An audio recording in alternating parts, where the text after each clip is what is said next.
Bonsoir et bienvenue si vous êtes en train de regarder cette vidéo en replay. Il est 20h pile, j'attends que quelques personnes commencent à se connecter au live. Sinon j'espère que vous allez bien, que vous avez votre petite tisane préparée. Et ça y est, bonjour, coucou tout le monde. Je vois que notre rendez-vous hebdomadaire vous plaît bien, franchement. Bonjour à tous, bonjour à toutes. Et alors, pour commencer, faisons comme la semaine dernière. Déjà, comment ça va aujourd'hui? Est-ce que l'énergie est au top? Est-ce que vous êtes moyen? Rebonsoir. Oui, je vois, il y en a certains d'entre vous que j'ai revu, mais du coup, c'est génial. Je vois qu'il y a autant de passionnés que moi qui pourraient parler pendant des heures et des heures de tous ces thèmes. Bonjour, bienvenue. Et du coup, aujourd'hui, on va parler d'un thème qui va être vraiment très intéressant. Parce qu'aujourd'hui, je vais vous parler d'un thème, pas encore la tisane, oui. Ah, mais c'est super, une petite séance de yin, surtout le soir, oh, c'est génial. Super. Bon, mais très bien, mais du coup, on va pouvoir commencer. Aujourd'hui, on va parler donc d'un thème qui est vraiment excitant. Je pense vraiment que c'est le mot. Parce qu'on va parler des découvertes récentes sur le Hatha Yoga. Donc là, déjà, c'est quand même un titre qui met des attentes. Donc j'espère pouvoir y répondre. J'espère que vous sentirez un petit peu cette excitation aussi comme moi. Et que vous serez content à la fin de l'intervention. Alors, sur les découvertes récentes du Hatha Yoga. Je voulais vous parler, je pense que là, vous avez déjà eu des petits teasers pendant la semaine pour savoir de quoi je vais vous parler. Et en fait, je ne sais pas si vous savez, il y a une initiative très importante qui a eu lieu récemment, un projet qui a eu lieu récemment qui s'appelle le Hatha Yoga Project, qui a été fait avec des spécialistes du domaine, des spécialistes dans les textes du yoga, particulièrement de cette époque, qui a commencé à se pencher. Alors, j'ai une petite question, désolée. Comment est-ce qu'on fait pour ne plus voir les commentaires qui s'affichent à gauche? Alors, je ne sais pas du tout. Comment on fait? Je suis désolée. Ça va se trouver, mais c'est vrai que mes connaissances Instagram se limitent à ça. Mais du coup, ah voilà, scroll vers le bas avec le doigt. Petit scroll, ça devrait tout cacher. Mais oui, alors, les découvertes dont je vais vous parler, c'est des découvertes qui sont relativement récentes parce que ce sont les résultats des années de travail d'un projet de 5 ans qui est le Hatha Yoga Project. Et c'est vrai qu'en fait, dans le monde du yoga, on peut dire qu'en général, il y a 2 camps. En fait, il y a quand on commence à s'interroger sur l'essence du yoga, sur la philosophie du yoga, et surtout, quand on commence à s'interroger sur l'ancienneté du yoga qu'on pratique aujourd'hui, il y a un petit peu de camps. Il y a un petit peu de visions qui s'affrontent.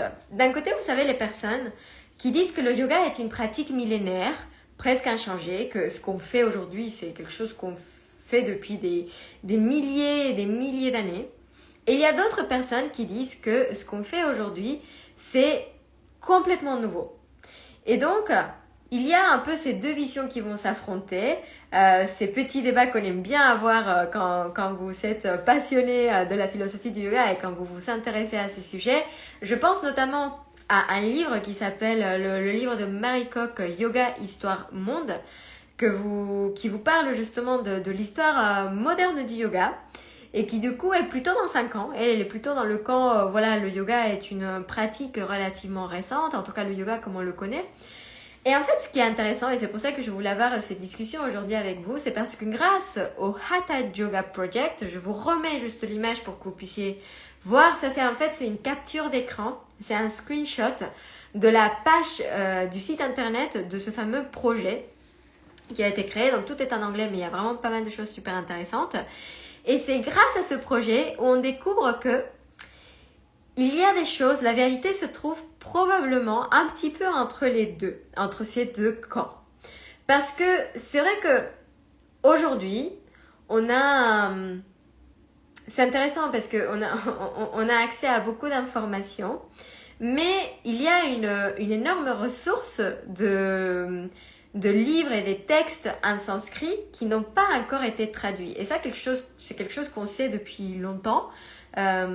Justement, donc les personnes qui se sont attaquées à ce projet, qui ont travaillé sur ce projet du Hatha Yoga Project, ils savaient bien qu'il y avait toute une ressource de textes, toute une richesse de textes qui se cachait un petit peu partout en Inde, des textes en sanskrit qui parfois peuvent être copiés, recopiés par des scribes et qui étaient gardés dans les temples un petit peu en train de prendre de la poussière. Et donc forcément, ces personnes se sont intéressées.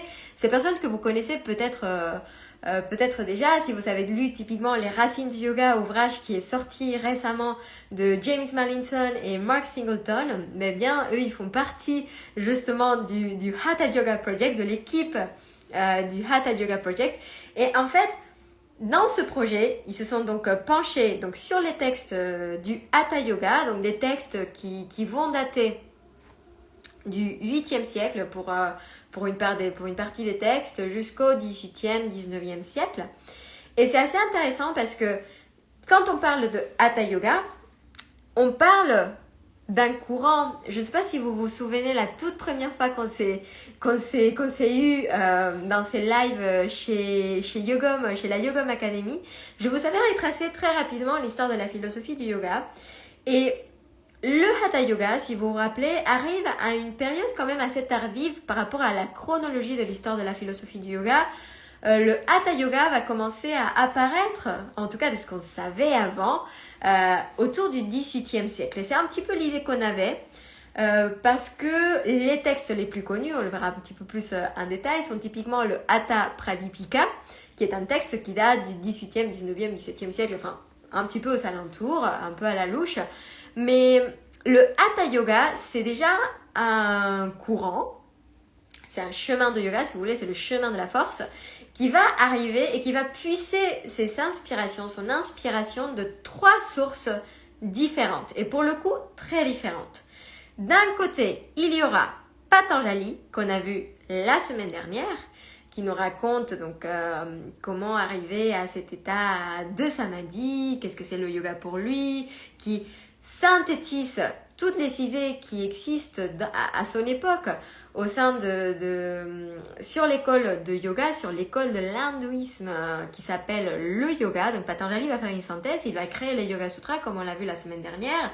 Et donc ça, entre le 2e et le 4e siècle de notre ère, eh bien le Hatha Yoga qui se retrouve bien après va prendre un petit peu de Patanjali, mais va prendre aussi un tout petit peu de cette révolution qui arrive, qu'on appelle le tantrisme.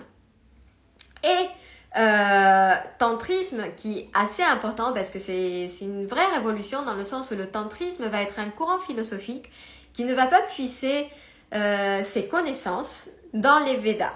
Donc contrairement à cette notion qu'on a comme quoi les Védas seraient les seuls et uniques textes fondateurs, la base de tout, en fait, le tantrisme ne va pas se passer des Védas. Ils vont à la limite un petit peu critiquer les Védas, pas toutes les traditions, etc. Mais bon, en tout cas, leur connaissance ne vient pas de cette source-là. Et le Hatha Yoga va aussi puiser ces idées du tantrisme. La grande révolution du tantrisme, c'est de pouvoir se dire que la libération va pouvoir être atteinte dans le monde physique, dans le monde de la matière, dans le monde de Prakriti, si vous voulez. Et on va pouvoir du coup utiliser tous les moyens qui avaient été un petit peu rejetés par d'autres courants avant le tantrisme, le corps physique, par exemple, qui vont être maintenant du coup des moyens pour atteindre la libération. Et c'est ça qui va vraiment provoquer une révolution qui va basculer un petit peu tous les courants philosophiques de l'époque. Le bouddhisme sera atteint, le jaïnisme sera atteint et bien évidemment l'hindouisme sera atteint. Et donc dans le tantrisme, il y a ça, il y a de l'autre côté la notion de Shakti, du principe cosmique féminin. On pourra en parler pendant une séance, on en parlera dans une séance du tantrisme en particulier, mais sachez qu'il y a un petit peu ces deux concepts qui sont vraiment révolutionnaires, qui vont être repris par le Hatha Yoga. Et également, on a la troisième source d'inspiration du Hatha Yoga, qui sont les pratiques ascétiques. Donc ces pratiques ascétiques, on les retrouve donc chez ces personnes qui ont renoncé à la vie en société, qui partent vivre dans les forêts pour pouvoir pratiquer ce qu'on appelle des tapas, et qui consiste à parfois se tenir debout pendant longtemps sur une jambe, à monter les bras, à ne pas manger, par exemple, des choses comme ça. Et souvent, ces pratiques ascétiques, on va pouvoir les faire dans un but, alors, soit de obtention de pouvoir magique, soit, mais souvenons-nous que chez Patanjali, il y avait aussi cet aspect dans le troisième livre, dans la troisième section de Patanjali, les Vibhuti, ou alors dans une quête de libération. Et donc le Hatha Yoga va un petit peu prendre un petit peu partout, va donc créer un ensemble de techniques corporelles et mentales pour maîtriser les énergies corporelles et mentales. Et donc je vous disais que jusqu'à aujourd'hui, enfin maintenant du coup c'est différent grâce au Hatha Yoga Project, les textes célèbres qui existent depuis longtemps, qu'on connaît, que vous connaissez sûrement autour du Hatha Yoga, les textes célèbres sont au nombre de 3, ou étaient au nombre de 3 encore il y a quelques années. Il y avait le Shiva Samhita, qui était là, qu'on place à peu près au 15e siècle. Le Hatha Pradipika, pareil, 15e siècle. Il y en a d'autres chronologies qui sont un petit peu différentes. Et le Gheranda Samhita qu'on place au 18e siècle. Donc on voit bien que là, on peut penser que du coup le Hatha Yoga est quelque chose d'assez tardif et quelque chose qui se place plutôt entre le 15e et 18e siècle. Et si vous avez déjà lu le Hatha Pradipika, on nous parle de posture, mais on nous parle surtout, il y a beaucoup de postures assises, ça nous parle de pranayama, etc. Voilà, c'est là où on va commencer à retrouver des techniques de purification également, des choses comme ça. Et en fait, quelque chose qui est très intéressant dans le Hatha Yoga Project, une des choses qui pour moi est vraiment fascinant chez le Hatha Yoga Project, c'est qu'on a découvert que déjà, la première, toute première mention du terme Hatha Yoga, eh bien on va la retrouver dans un texte, un tantra, donc un texte de tantrisme bouddhiste, donc tantrisme avec une tradition bouddhiste. On va retrouver ce terme au 8e siècle. Donc je ne sais pas si vous vous rendez compte, là ce terme apparaît au 8e siècle, mais attention, ce terme va apparaître dans ce texte bouddhiste au 8e siècle pour faire un petit peu référence à une voie qui serait la dernière voie, la voie de recours pour les gens pour qui les techniques de méditation ou de récitation de mantra n'a pas fonctionné. Donc on va dire que si vous êtes quelqu'un qui est dans la voie bouddhiste avec des petites influences tantriques qui commencent à se mettre dans une voie de quête de quête de la vérité, de spiritualité, etc. Si vous n'êtes pas quelqu'un qui réussit à atteindre cet état de libération, de nirvana, etc., eh bien vous savez, ou via les mantras, eh bien vous savez un petit peu ce Hatha Yoga qui est un peu votre dernier recours. Donc voilà où apparaît tout d'abord le premier soupçon de Hatha Yoga, et en tout cas ce terme assez intéressant. Et un petit peu plus tard, 11e, 12e siècle, donc on est toujours avant ces 3 grands textes qu'on connaît, il y a quand même un texte à nouveau bouddhiste qui où on va voir apparaître des techniques qui ressemblent à du Hatha Yoga, des techniques de principes de méditation, encore une fois, où on va pouvoir commencer déjà à avoir des techniques qui apparaissent plus tard dans le Hatha Yoga. Donc on commence déjà à voir quelque chose se dessiner. On voit bien du coup que la réalité est un petit peu plus complexe en tout cas l'image qu'on avait est un petit peu plus grande que celle... L'image qui existe, est un petit peu plus grande que celle qu'on avait du Hatha Yoga, parce que il y aura donc du coup ces textes. Et le terme Hatha comme système de yoga, comme ensemble de techniques de maîtrise corporelle et mentale, va apparaître au XIIe siècle, toujours avant ces grands textes qu'on connaît, dans un texte qui va être d'une tradition vishnouiste. Donc vishnouiste, un groupe de dévotion qui va placer Vishnu un petit peu au centre de tout, de leur cosmologie. Et donc, vous voyez, là, déjà pour moi, c'est un petit peu la première évolution qu'on trouve dans les découvertes donc, de ce fameux projet. Parce que, alors, pourquoi ils sont un mérite? Donc, les textes qui existent aujourd'hui en Inde, auxquels ces gens se sont penchés, auxquels ces experts se sont penchés, c'est des textes qui ont été copiés, recopiés 1000 fois. Donc, il y a plusieurs versions de ces textes qui existent. Eux, ce qu'ils ont fait, c'est qu'ils sont allés retrouver plein de versions qui existent parce qu'à chaque fois que vous faites une copie de la copie, parfois il y a des petites fautes de traduction de la part des scribes, des fautes qui se reproduisent à chaque fois et qui s'ajoutent aux nouvelles fautes du nouveau scribe, etc. Donc pour avoir un vrai sens de ce qui a été dit, si vous voulez, c'est un peu comme un téléphone arabe. Ouais, je pense que c'est le mot, enfin c'est le terme qu'on dit. Chez nous au Mexique, c'est pas forcément ce terme, mais vous voyez, du coup, il y a un petit peu cette déformation du vrai sens. Et comment est-ce qu'on arrive à retrouver un peu un texte qui serait un texte qui se rapprocherait de la vraie intention, l'intention initiale de l'auteur qui a existé au 8e, 12e, 15e siècle même? Eh bien, pour cela, on va faire ce que les experts vont faire, ce qu'on appelle des éditions critiques de ces textes.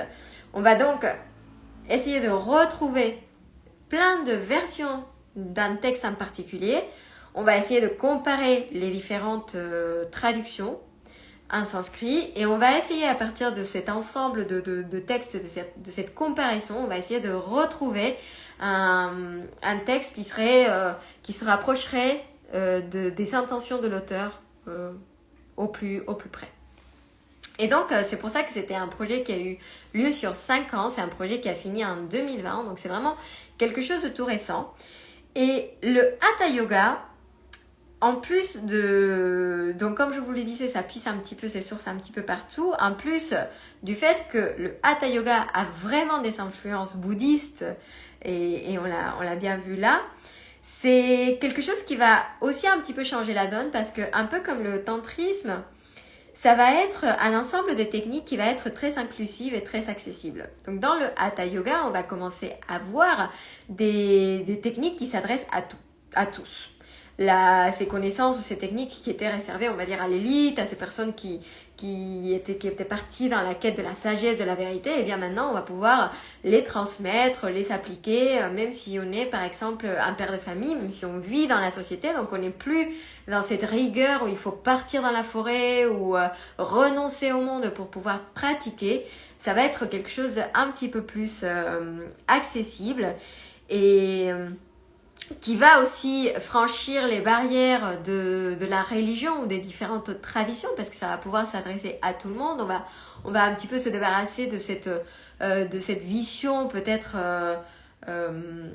dévotionnelle sur une divinité en particulier. Enfin voilà, ça va être quelque chose quand même d'assez intéressant. Et c'est là où la deuxième découverte du projet arrive parce que on verra dans le Hatha Yoga Project, donc il y a un travail qui a été très intéressant qui a été fait dans ce projet où les experts se sont penchés sur le nombre de postures qui sont enseignées dans chaque texte. Et on voit bien que jusqu'au XVIIIe siècle, on va dire, il y a soit un nombre de postures, par exemple, qui sont mentionnées, et il y a des textes qui sont très anciens, qui datent par exemple du XIIe siècle, qui nous disent il existe 8 400 000 postures, mais en fait le texte ne cite pas vraiment, il ne cite pas vraiment beaucoup de postures. D'ailleurs, ce texte-là en particulier va citer qu'une posture, et ça va être Sukhasana, ça va être une posture assise normale, ce qu'il y a de plus naturel pour s'asseoir dans la méditation. Petit à petit, on va voir apparaître dans ces textes de plus en plus de postures, parfois mentionnées dans le détail, parfois mentionné juste en nombre, mais pas forcément dans le détail. Et c'est vraiment à partir du XVIIIe siècle. Non, alors il est où? Dans le Gheranda Samhita. Ouais. Donc là, alors, j'ai pas envie de vous dire des bêtises. Donc si je reprends les textes qui sont très connus, que je vous ai cités, les 3 qu'on connaît depuis un petit moment, le Shiva Samhita va décrire 4 postures. Le Hatha Pradipika, 15 postures. Pour la plupart des postures assises, des postures pour se préparer à la méditation.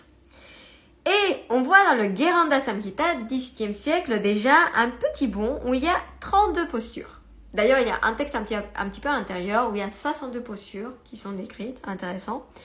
Et c'est à partir donc, de ce 18e siècle où on voit vraiment apparaître une explosion du nombre de postures. Et petit à petit, on va arriver à des textes qui vont nous parler de 80 postures ou 84 postures, parce que c'est un chiffre important dans l'hindouisme, même de plus d'une centaine de postures. Et si on le compare avec typiquement le grand ouvrage de Iyengar, The Light of Yoga, la lumière du yoga, chez lui, on va retrouver 200 postures qui sont décrites.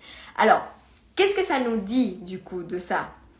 Ces postures étaient probablement déjà présentes à l'époque. Il y a quelqu'un du coup qui les a synthétisées dans un texte, mais voilà, en tout cas c'est la première fois qu'on les voit apparaître.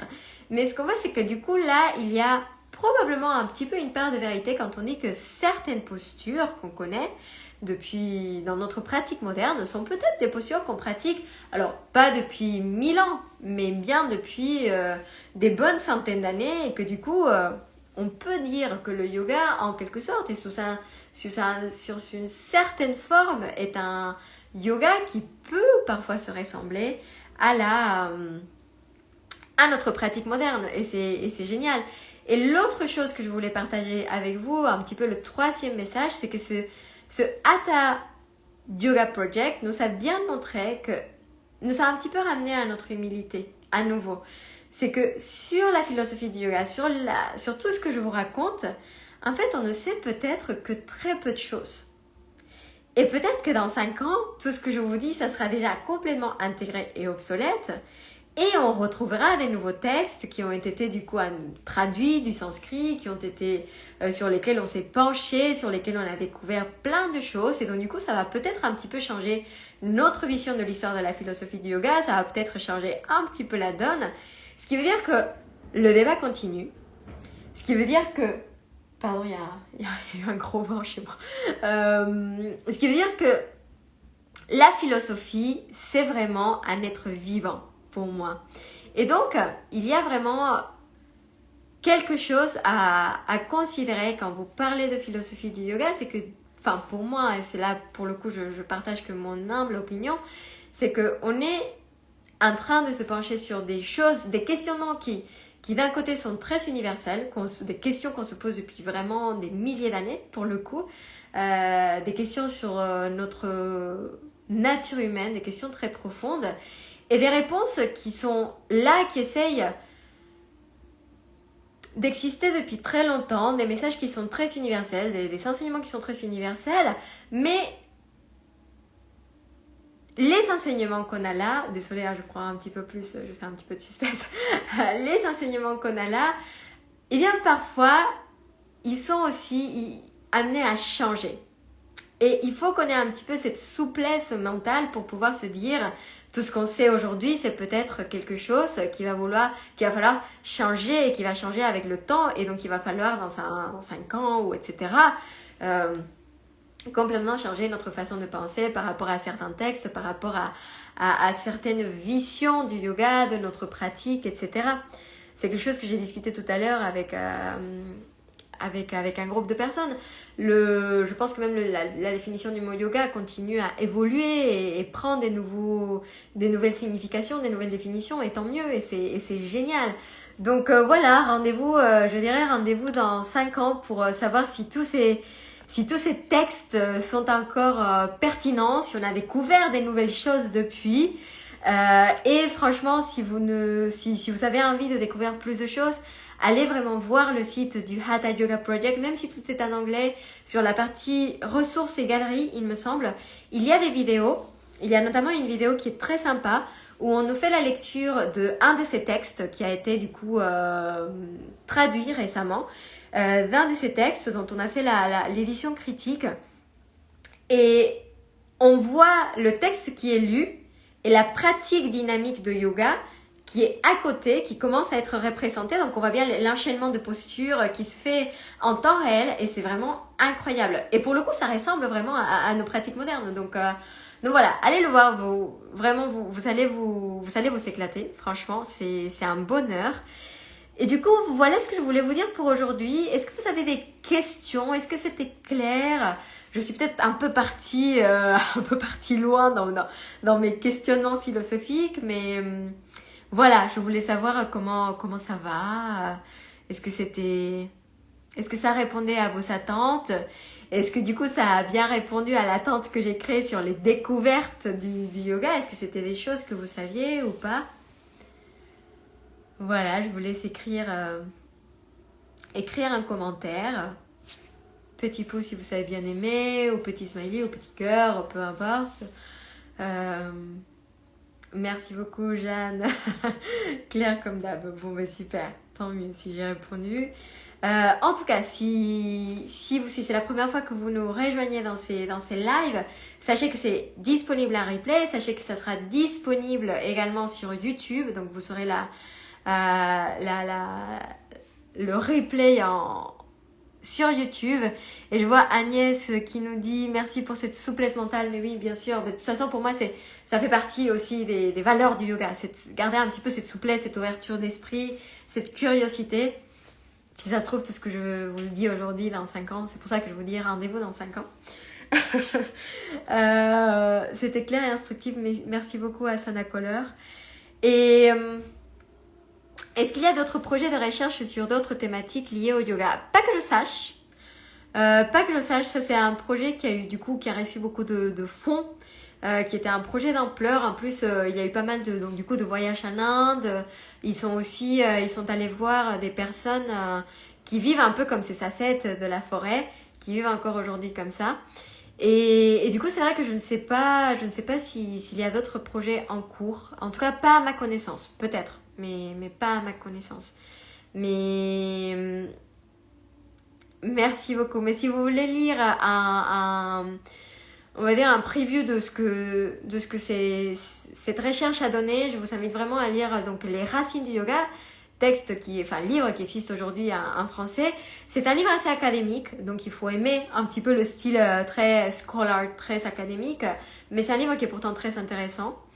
Merci beaucoup et qui va vous donner aussi des extraits de ces livres et d'autres livres, d'autres sources de textes philosophiques comme la Bhagavad Gita ou le Mahabharata, de citations où vous pourrez retrouver plein de citations de ces textes. Donc c'est assez intéressant parce qu'il n'y en a pas beaucoup en français, des traductions de ces textes souvent, donc parfois on a un petit peu du mal à se référer. Et l'adresse du site Yoga Project, je vous le mettrai peut-être en commentaire, je ne sais pas si ça marche. Bon, je vais essayer, mais en tout cas, si vous tapez Hatha Yoga Project sur votre barre de recherche, ça sort tout de suite. Il y a, en tout cas, c'est vraiment la page d'accueil. C'est géré par SOAS. Il me semble que il y a un lien avec Oxford, si je me trompe pas.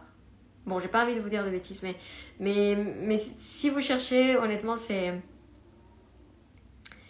Est-ce que le Hatha Yoga Project a un lien avec le Modern Yoga Research? Bonne question. Alors attends, j'ai ma Modern Yoga Research. Des recherches en temps réel. Alors, it doesn't ring a bell, donc pas à ma connaissance, mais c'est possible. Hein. De toute façon, il n'y en a pas vraiment... beaucoup de personnes qui... Je suis en train de regarder les personnes qui font partie. Bah, vous voyez, typiquement, dans le Modern Yoga Research, donc c'est une organisation, il y a Mark Singleton. Il fait partie de cette organisation, donc j'imagine qu'il y a bien... Ah, merci Tiffany, on a le lien. Merci, qui a un commentaire. Mais effectivement, donc, il y a Michel Angot dans les Français qui se retrouve comme contributeur. Jason Birch aussi.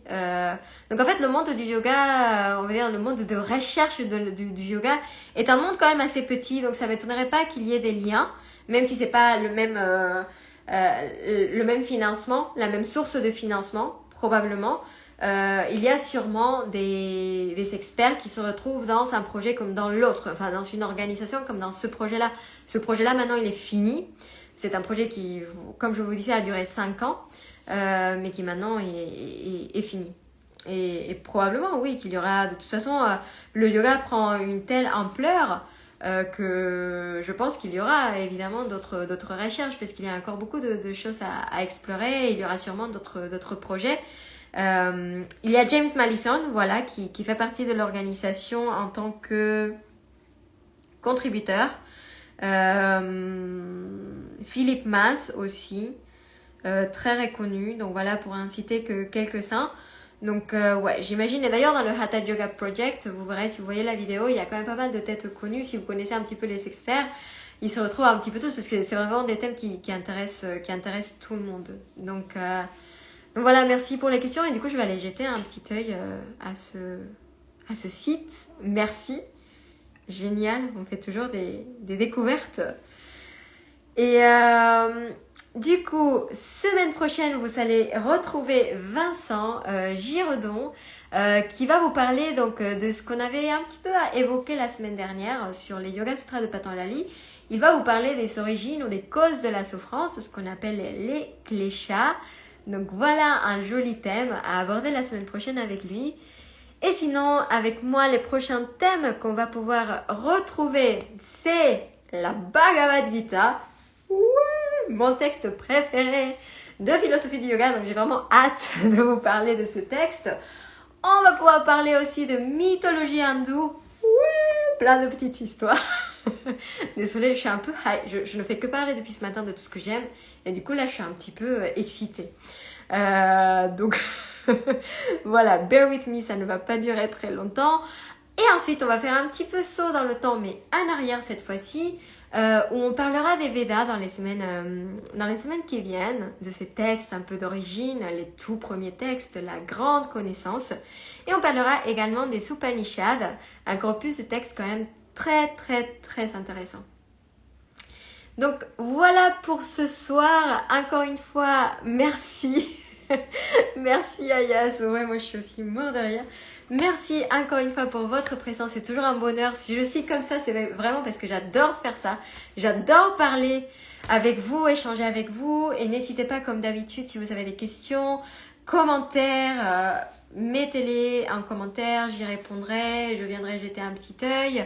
Si vous pouvez également partager si ça vous plaît. Merci encore à Yogom, merci à Mathilde qui nous permet d'avoir ces petits espaces très chouettes. Et je vous dis donc à très bientôt, bon appétit si vous n'avez pas encore mangé et très bonne soirée. Gros bisous.